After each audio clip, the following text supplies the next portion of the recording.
Hi, today I'm running new Realme 11 Pro Plus and I'll show you how to add or remove home screen widgets on this device. So first open the home screen, hold it for a while or just pinch. Here you'll see widgets icon, tap on it and you'll see all of the available applications which widgets you could add. Tap to calendar, schedule for example to add it to your home screen, and now we could see that it's automatically added. To move this widget on the screen or between the screens, we should just hold it and drag it.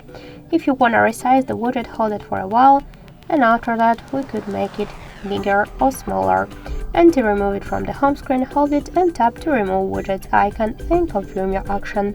So that's it, thank you for watching, and if you find this video helpful, leave thumbs up and subscribe.